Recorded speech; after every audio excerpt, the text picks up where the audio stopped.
When you wake up in the morning, you better be running. Madam Contest Master, fellow Toastmasters, and honored guests. Now when you look at me, you don't think of a lion or a gazelle. You probably more accurately think of a water buffalo. I have always been a big guy and never been at the front of the race. But running has taught me many important lessons in my life.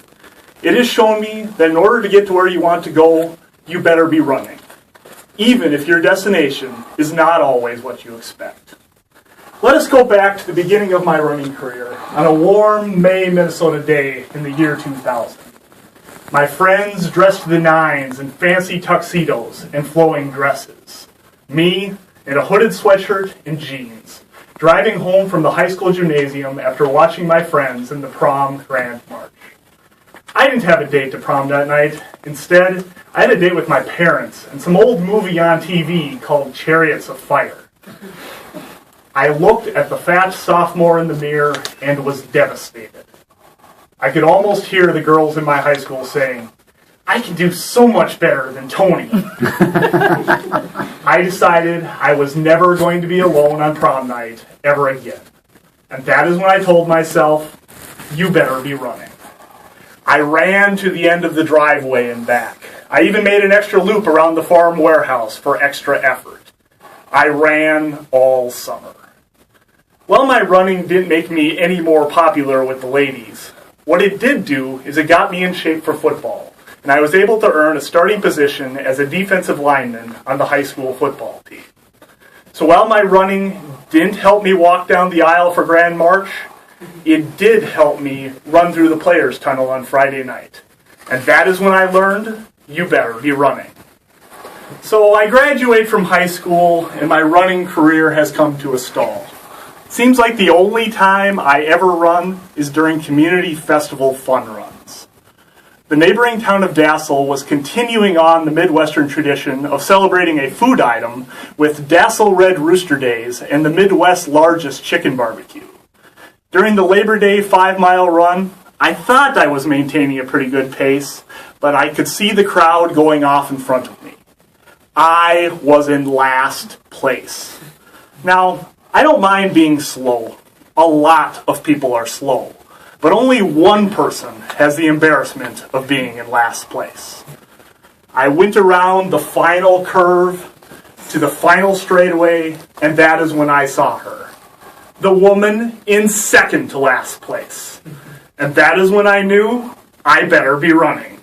Dun dun dun dun dun dun dun dun dun dun dun.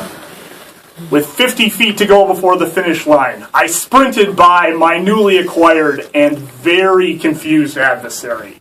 Victory was mine! Dun dun dun dun dun dun dun dun dun dun. Now I know what you're thinking. Is there really victory in passing what turned out to be a 51-year-old woman? My real victory that day was not the highly coveted second last place. But the lesson, if you don't put in the hard work and preparation, you're going to have to put in heroic efforts to even get mediocre results. I learned that you need to be prepared. And to be prepared, you better be running. So I finish up with college and I go off into the real world. And my running career has come to a stall once again. So I decide I am going to run the Twin Cities Marathon. I draw up a plan and I go from panting through 5Ks to picking blisters off my feet after finishing weekend runs of 15, 18, and 21 miles. On marathon day, I churn through the miles in Minneapolis. But at mile marker 18, crossing the bridge into St. Paul, I hit the wall. My legs feel like rocks. My lungs have shriveled up into raisins. I cannot run for more than 30 seconds without taking a walking break. 4 hours tick by. 5 hours tick by. My mind, just as fatigued as my legs, can barely register the marathon official yelling, "We have a 6-hour time limit. You better be running." And I swear that is exactly what he said. You better be running. I finished the marathon in 5 hours, 55 minutes, and 50 seconds. 4 minutes and 10 seconds before the finish line shut down. Now, I don't like comparing myself to actual marathoners who can watch all of Chariots of Fire waiting for me at the finish line. So even if I did not have a good race that day, what training for the marathon did that summer was it revitalized running in my life. I know the only way to shed those extra pounds and become healthier and happier is that I better be running. Running is an important part of my life, and it has given back to me in so many ways. Even if it has not helped me accomplish silly goals like not wanting to hang out with my parents on prom night, not having to chase down a woman nearly 3 times my age, and not having to walk the last third of a race for which I have trained for months, running has taught me that with hard work and determination, you will always get your just rewards, even if those rewards were not in your original plans. So it doesn't matter if you're a lion or a gazelle or even a water buffalo. You don't need to be running to avoid getting eaten. You don't need to be running to avoid starving.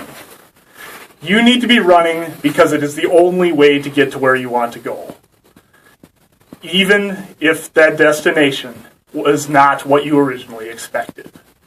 But to get there, you better be running. Madam Contest Master.